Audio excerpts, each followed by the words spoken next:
간밤에 새로 들어온 소식과 사람들 관심을 끈 뉴스를 전해드리는 뉴스 열어보기 시간입니다. 먼저 로컬 뉴스입니다.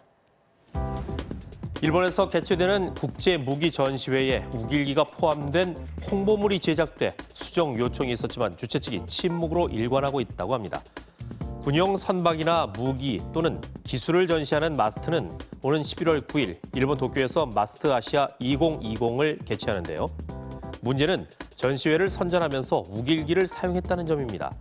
해외 박람회 참가 플랫폼 회사에 근무하는 정모 씨가 우길기를 확인하고 마스터 측에 포스터와 홍보물을 수정해달라고 요청했지만 어떠한 답변도 들을 수 없었다고 합니다. 한 전문가는 일본이 계속해서 대외적으로 우길기를 노출시키는 건 도쿄올림픽에서 사용하기 위한 명분을 만드는 작업으로 볼 수 있다고 설명했습니다. 다음은 중앙일보입니다. 지난 20대 국회에서 발의된 법안이 2만 건에 달하는 것으로 나타났습니다. 국회 미래연구원에 따르면 20대 국회에서 한 의원이 4년 동안 낸 법안은 평균 80.5건이고 이 중에서 29.3건이 법안으로 반영됐다는데요. 미국 같은 주요국과 비교했을 때 압도적으로 많은 양이라고 합니다. 하지만 발의된 법안이 늘어나면서 법안 심사 소위에서 법안을 심사하는 시간은 13.1분으로 줄었는데 이렇게 되면 법의 중요한 가치 중 하나인 법적 안정성을 기대하기 어려워질 수도 있다고 합니다. 다음은 조선일보입니다. 올해 서울대 법학전문대학원에 입학한 신입생 가운데 소득 인정액이 연간 1억 1,300만 원 이상인 고소득층 자녀 비율이 10명 중 7명에 이르는 것으로 나타났습니다.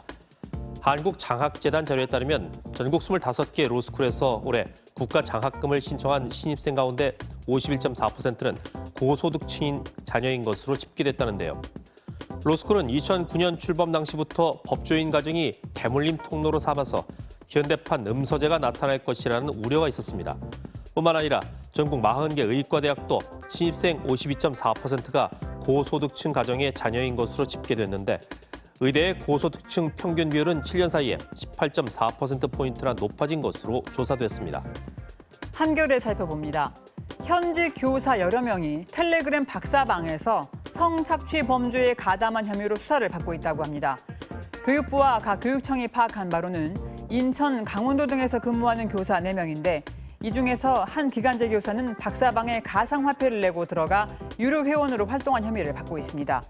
교사가 범죄를 저지르면 교육공무원인 정교사들은 교육공무원법에 따라서 형이 확정될 때까지 교단에 서는 걸 막을 수 있지만 기간제 교사는 공무원법이 적용되지 않아서 교사직으로 재취업하는 걸 막을 수 없습니다.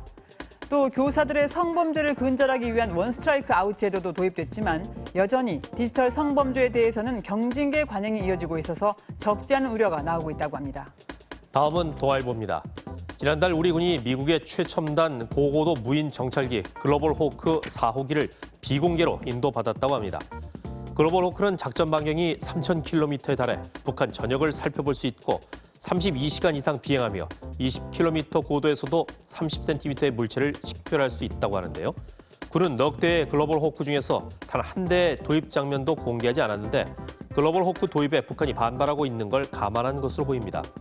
국방위 관계자는 글로벌 호크가 실전에 투입되면 우리 군의 단독 정보력이 비교할 수 없을 정도로 커진다고 설명했습니다. 끝으로 서울신문입니다.